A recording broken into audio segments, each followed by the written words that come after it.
Olá pessoal, aqui é o Felipe, criador do canal, e nesse vídeo eu vou falar um pouquinho da história do Python, para que ele serve, qual que é a importância da ferramenta, como que ela surgiu, contextualizar um pouquinho sobre a história dela. Depois desse post aqui no meu Instagram, muita gente me solicitou que eu entrasse ou aprofundasse um pouquinho mais na história da ferramenta, não só ensinasse o que ela faz, né, sim explicar um pouquinho da história.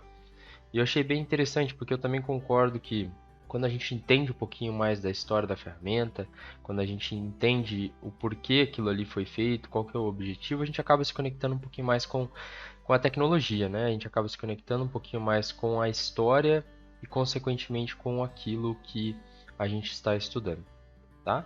Então, o objetivo desse vídeo é esse, beleza? Então, nessa aula eu vou dividir um conteúdo em três partes principais. Então, na primeira parte, você vai ver um pouquinho sobre contextualização, como que surgiu o Python, quais foram os primeiros indícios da ferramenta.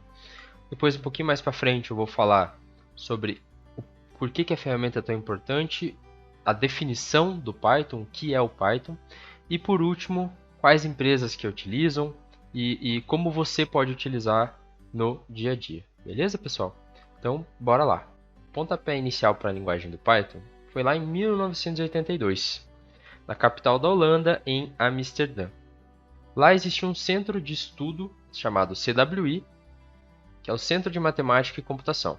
Nesse centro de estudo era desenvolvido várias linguagens, como a ALGOL, linguagem ABC, linguagem C, várias linguagens muito conhecidas hoje em dia que foram criadas nesse centro de estudo. E lá, em 1989, tinha um rapaz que trabalhava dentro do projeto da linguagem ABC, ele não era o dono do projeto, mas ele trabalhava dentro do projeto como programador.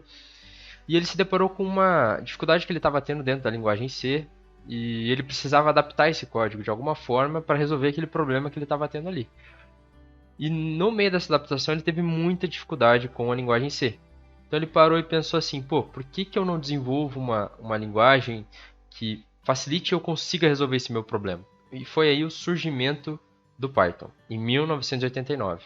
Então o Python, desde sua criação, continuaria sendo uma linguagem interpretada, mas o seu principal objetivo era ser simples, fácil e que permitisse qualquer pessoa de qualquer nível de conhecimento aprender a lógica dela e conseguisse entender de uma forma mais legível. Para quem já entende um pouco do Python, percebe que realmente é assim. Então, o Python surgiu com esse principal objetivo: ser fácil de entender, que tenha bastante resultado, com um potencial muito grande de solução de problemas. Então, o Python surgiu com esse principal objetivo. Continuaria sendo uma linguagem interpretada, mas seria uma linguagem simples, objetiva e de fácil entendimento. Fácil, qualquer pessoa com qualquer nível de conhecimento poderia compreendê-la. Vale ressaltar, é uma coisa que muita gente se pergunta, por que o símbolo, né? Não sei se você já viu, mas o símbolo da linguagem Python é uma serpente e o próprio nome da linguagem remete a um animal, né? Remete a uma cobra chamada Piton, né? E por que tem essa assimilação? Então, se a gente for pegar um pouquinho na história, olhando para a parte um pouco mais teórica, no CWI, eu havia mencionado no início, eles tinham por tradição lá dentro, era meio que um padrão assim do centro de estudo, que todo projeto que fosse interno, fosse criado lá dentro, o projeto seja de uma linguagem, uma nova funcionalidade, eles eles tinham a tendência de nomear o projeto com algum programa de televisão ou algo que remetesse à televisão. Seja um teatro, um filme, um especial de comédia, alguma coisa assim. E esse cara, o Guido van Rossum, que foi o criador da linguagem do Python, ele nomeou a linguagem do Python, ele homenageou a um programa de humor que ele gostava, que era o Monty Python's Flying Circus, que era um programa de humor daquela época, antigo, então hoje provavelmente vocês não devem conhecer, mas ele nomeou e homenageou a linguagem a esse programa, que ele gostava bastante de humor. Mas claro, não era o objetivo dele nunca assimilar com a serpente Python, e sim com o programa que ele gostava de assistir, o programa de humor. Só que o que foi acontecendo? A própria comunidade, muita gente olhava e falava, pô, Python, Python. A primeira coisa que vinha na cabeça era a serpente. E nesse meio tempo, surgiu um livro, o primeiro livro do Python que foi lançado. Na capa desse livro tinha uma serpente e escrito Python. Então, e esse livro potencializou muito o conhecimento, fez com que a linguagem ficasse ainda mais famosa, fazendo com que todo mundo que falasse sobre Python assimilasse diretamente a serpente e não a programa de televisão. Então, por isso que a cobra, né, hoje é até o próprio símbolo da linguagem. Então a linguagem começou a ficar muito famosa, né, em virtude do seu símbolo ser um pouco diferenciado e, e a comunidade começou a gostar muito da linguagem, né, depois do seu primeiro lançamento do livro. Então as primeiras versões do Python passaram a ser lançadas em 1990, na década de 90. Então a linguagem começou a ganhar corpo ali, começou a criar uma comunidade muito grande, que hoje é muito grande também. Então a própria comunidade foi difundindo esse conhecimento entre os programadores, enfim. Então o Python ele tem essa similaridade porque a linguagem por si só se desenvolveu por meio da comunidade. Então isso se tornou algo bem interessante. Continuando um pouquinho na história, muita gente se pergunta, poxa, o que aconteceu com o Guido van Rossum, né, o fundador da linguagem? No ano de 1995, ele se mudou para os Estados Unidos com o principal objetivo dele de ensinar as pessoas a programar. Então ele criou o primeiro projeto dele, voltado inteiramente em Python, que foi o CP4E, que seria Computer Programming for Everybody. Ou seja, traduzindo, programação de computadores é para todo mundo. Seu principal objetivo ali era ensinar Python para a galera, para a comunidade, sim, enfim, para os programadores que estivessem interessados. E o projeto CP4E foi financiado pela agência DARPA. Para quem não conhece, foi uma das principais agências responsáveis pela criação da internet. Então olha o nível de conhecimento aí que a linguagem chegou. Ela era muito famosa na Holanda, né, na capital da Holanda, mas não era tão conhecida ainda nos Estados Unidos. Então, com esse financiamento, a linguagem explodiu de vez, né? O boom que ela tomou, as principais empresas e fornecedores de computadores começaram a entender e ter esse conhecimento sobre essa nova linguagem de programação e o potencial que ela tinha. Então, como eu havia mencionado, com esse investimento realizado pela DARPA, a linguagem do Python cresceu ainda mais. Até que no ano de 2001 foi criada a PSF, Python Software Foundation. Essa fundação sem fins lucrativos, seu principal objetivo era manter a linguagem e gerenciar todo esse ecossistema.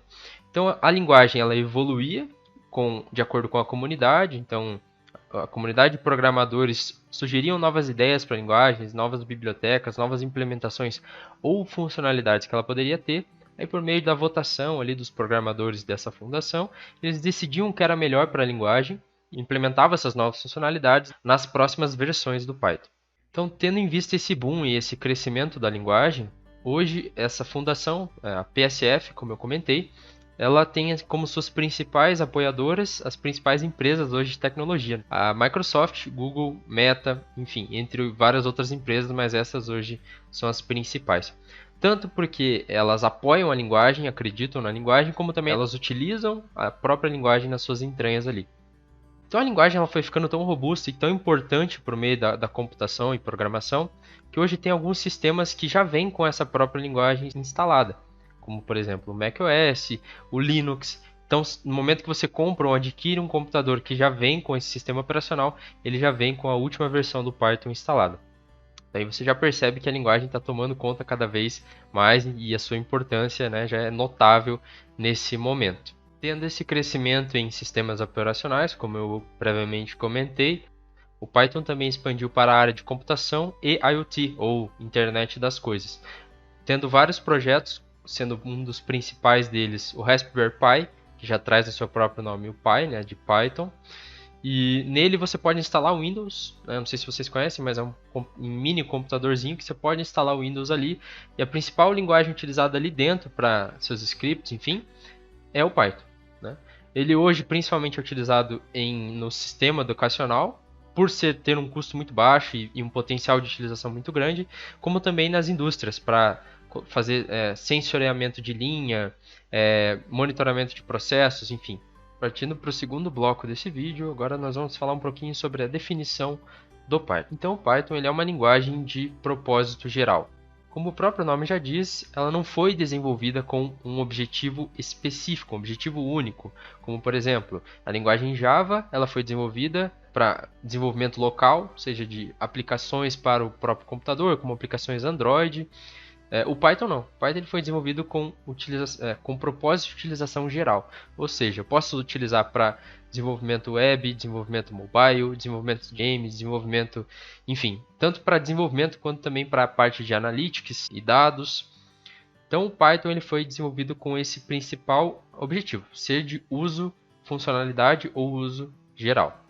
Então, como eu comentei, o Python ele não foi desenvolvido com foco específico, com um tema específico. Então, ele pode ser utilizado em grande parte dos projetos na indústria de programação. Não estou dizendo aqui que ela é a melhor linguagem para todos os tipos de desenvolvimento, mas ela pode ser utilizada em todos os tipos de desenvolvimento. O Python ele possui alguns princípios: ser simples, fácil, intuitiva, fazendo com que todo mundo que entenda um pouquinho de lógica, estude um pouco a mais, se dedique um pouquinho, já consiga entender a linguagem. Apesar da linguagem ser inglês, no momento que você está realizando a programação, você vê que ela é muito simples e fácil de ler se comparado a algumas linguagens de baixo nível, né? Linguagem um pouco mais complexa. Então o Python ele resolve problemas muito complexos, porém com uma abordagem um pouco mais simples, relativamente mais simples. Beleza? Então esses são os princípios do Python: ser simples, fácil e intuitiva.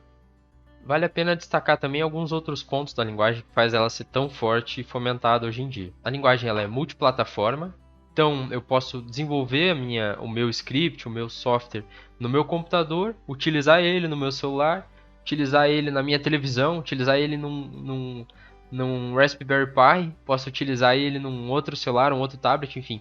Ele é uma linguagem multiplataforma, utilizando em iPhone, Android, enfim. Eu tenho várias aplicações com a mesma estrutura de programação. O outro ponto forte da linguagem é que ela vem com vários pacotes instalados. Então, quem já programa há um bom tempo sabe que quando você vai utilizar uma linguagem, você tem que baixar alguns plugins, tem que baixar várias outras coisas para poder realizar a programação ali e facilitar para o seu projeto. O Python não. O Python, quando você realiza a instalação dele, junto com ele, já vem vários pacotes, várias bibliotecas que facilitam no teu desenvolvimento. Então você não precisa ficar buscando. Sim, dá para você instalar outros plugins, outros softwares que facilitem, mas o Python ele já vem recheado de informação, recheado de plugins e dados e bibliotecas, enfim, que facilitam no momento do teu projeto ali. Terceiro, a linguagem ela é open source ou livre. Então a linguagem ela está livre para toda a comunidade de programação. Qualquer um pode baixar ela, não tem sem nenhum custo. Pode mudar o código ali, as bibliotecas, enfim, implementar novas bibliotecas, melhorar o código, e se um dia a tua proposta ali for aceita pela PSF, como eu comentei no começo, a tua ideia, aquilo que você está sugerindo, pode um dia se tornar uma funcionalidade dentro da linguagem. Olha que interessante. Um outro ponto forte da linguagem é que ela é uma linguagem extremamente organizada e estruturada. Quando você vai programar em Python, você percebe que você precisa, né, não só em Python, mas em programação em geral, mas o Python, obrigatoriamente você percebe que você precisa ser organizado. E a própria linguagem te induz a isso. Então você, no momento do teu script ali, você percebe que você consegue visualizar, ler o teu código por ser uma linguagem estruturada e também organizada. E para a programação isso é fundamental. Outro ponto forte da linguagem é que ela é uma linguagem orientada a objetos, ou seja, ela possui várias classes que determinam características de objetos como se fosse na vida real. Então, por exemplo, eu tenho uma classe carro, e dentro dessa classe eu tenho todas as características daquele carro. E dentro da programação, no momento que você começa a programar, você percebe que isso é muito importante e agiliza muito o processo de código e facilita muito no seu aprendizado também. E por último, um dos pontos que eu acredito ser um dos mais fortes para a linguagem é que ela possui muitas bibliotecas. O que são essas bibliotecas? No momento que você vai programar, pense que você teria que construir do zero aquele teu script. Agora, quando você tem uma biblioteca, você importa essa biblioteca, ela já traz junto com ela várias informações ou vários códigos, vários módulos previamente programados por outra pessoa, que dentro da comunidade acabou implementando isso nessa versão do Python, que foi o que eu comentei lá atrás. Então alguém um dia desenvolveu uma biblioteca e hoje você pode utilizar ela, sem você precisar codar lá, codificar tudo do zero. Então isso facilita muito para vários projetos. Então muitas coisas que você levaria 2, 3, 4 horas para fazer numa linguagem C, em outros tipos de linguagem, em Python você faz em 2 linhas de código. Então por isso ela é considerada uma linguagem tão fácil de aprender e tem um potencial muito grande de solução de problemas. Falando um pouquinho agora da aplicação da linguagem. Python, como eu comentei, ele é uma linguagem de aplicação geral, de utilização geral, sem algum foco específico, mas obviamente ele possui algumas particularidades da linguagem que fazem com que ela seja utilizada com mais foco, né, com mais ênfase em alguns projetos específicos. De todas as suas aplicações, eu vou elencar algumas aqui para vocês que eu considero ser as principais e as mais utilizadas hoje em dia. Eu elencaria em ordem decrescente aqui para vocês. Então, primeiro, eu diria que é na área de inteligência artificial e machine learning. Em função do Python ter essas bibliotecas previamente já programadas, facilita muito o processamento de números muito complexos, números muito grandes, e facilita todo esse processamento e cruzamento de dados, que é fundamental para a inteligência artificial e machine learning. Segundo, eu elencaria como biotecnologia.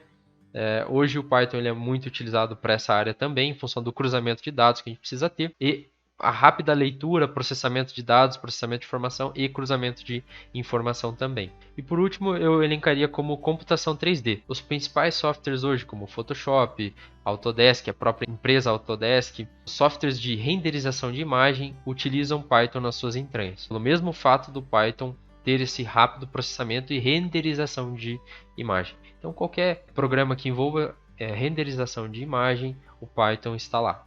Então eu citei algumas principais, né? O Python ele possui uma ampla e vastas áreas de aplicações, mas essas eu elencaria como as principais. Diria também que o Python é muito importante e fundamental para quem quer ter uma carreira de cientista de dados, analista de dados, que é muito comum hoje em dia, apesar de ser algo muito novo, essas vagas de cientista de dados, analista de dados, é pré-requisito ter pelo menos o conhecimento ali em Python, linguagem R, que também é muito similar à linguagem do Python. Se mesmo eu trazendo essas aplicações fundamentais da linguagem do Python, você ainda não se convenceu que ela é uma linguagem importante, então vou trazer algumas empresas aqui para você, que talvez assim você consiga assimilar a importância da linguagem, vendo aonde ela é aplicada. Então vamos lá, a primeira aqui que eu anotei, vamos começar aqui do Brasil mesmo, é a Globo.com. Você já deve ter entrado ali para pesquisar alguma notícia no site Globo.com. No momento que você digita ali e entra, imagine que todas essas notícias por trás, na parte do script da página, o Python está lá fazendo essas buscas e trazendo os dados para a página para te apresentar ali. Então ele faz, esse termo dentro da programação é chamado de web scrap, ou seja, ele faz um scrap nas páginas, faz uma busca em todas as páginas da internet e retorna as notícias ali em tempo real para você. Como também na área de vídeos ali da Globo.com, tem o Python ali fazendo a interpretação, trazendo os vídeos do banco de dados, fazendo toda essa renderização para você também. Segunda empresa aqui da minha lista é o Google. Então imagine que no momento que você digita qualquer coisa no Google, tem um script em Python também fazendo as buscas ali em tempo absurdamente rápido e retorna para você ali em menos de segundos, milissegundos, ele retorna todos aqueles dados para você. Então você vai lá e digita qualquer tipo de notícia que você queira buscar, ele retorna milhões de informações ali para você naquele exato momento. Então imagine que tem uma engine, ou seja, um motorzinho por trás trabalhando em Python para fazer toda essa busca em todas as páginas da internet e retornar para você dentro do Google ali também. Terceiro aqui da minha lista que eu destacaria como muito importante, se não fosse ele você não chegaria nesse vídeo aqui, então o YouTube. O YouTube, para quem não sabe, é da Google e, como eu já comentei, o Google tem todo esse processamento de dados através do Python, o YouTube é a mesma coisa. Então você entrou, buscou um vídeo, essa velocidade, essa capacidade de busca e retorno de informação é toda feita em Python, um script por trás em Python também, bem como a renderização de vídeos, enfim, todo esse processamento que ele faz. Por fim, eu destacaria aqui rapidamente algumas outras empresas que eu acredito que você conheça, e por fim eu destacaria aqui mais algumas empresas que eu acredito que você conheça, que é a NASA, né, que utiliza toda essa velocidade de processamento de dados para cálculos muito complexos, a Autodesk, que é uma empresa que possui softwares de renderização de imagem muito pesados, então que utilizam Python para fazer essa renderização de imagem também. Além do Raspberry Pi, a gente também tem o Arduino, que eu acredito que é mais conhecido por vocês, que também é uma plaquinha que você consegue trabalhar com o sistema do Python ali dentro para programar sensores, aquele projeto que você queira implementar. Por fim, você deve estar se perguntando, pô, mas eu já vi muita gente falando de Python em games, né? Então imagine assim, eu já comentei várias vezes durante esse vídeo que o Python ele é muito utilizado para renderização de imagem.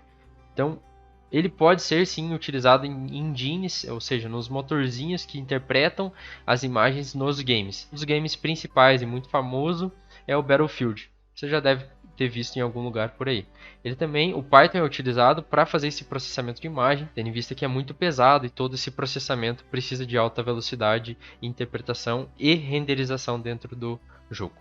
Então nesse vídeo eu compartilhei com você um pouquinho da história da linguagem, como que ela surgiu, quem que fundou, quais são os princípios da linguagem, aonde tem aplicação para isso, quais empresas utilizam e investem na linguagem. Tudo isso com o intuito de você chegar no final e falar, pô, isso faz sentido para mim, gostei, achei maneiro, ou não, não faz sentido nenhum, acho que devo partir para outra linguagem.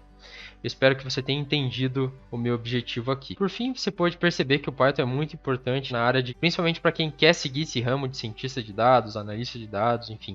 O Python é muito utilizado para isso. Você pode perceber aí durante a minha abordagem aqui nesse vídeo. Então chegamos ao fim desse vídeo, eu espero que você tenha gostado desse conteúdo. Se fez sentido para você, se você gosta desse tipo de conteúdo aqui também, se você quer que eu traga outras linguagens contextualizando essa parte histórica que, ao meu ver, é muito importante para a gente entender o porquê que a gente deve aprender. Se você gosta disso, então deixa seu like aqui no vídeo, comenta aqui embaixo se você quer que eu traga uma história de outra linguagem que você considera ser importante, você gostaria de aprender. Deixa seu like no vídeo, não esquece de se inscrever no canal que você ajuda bastante, faz esse tipo de conteúdo que agrega valor para você, possa chegar a outras pessoas também. Beleza? Então, obrigado pelo vídeo e até a próxima.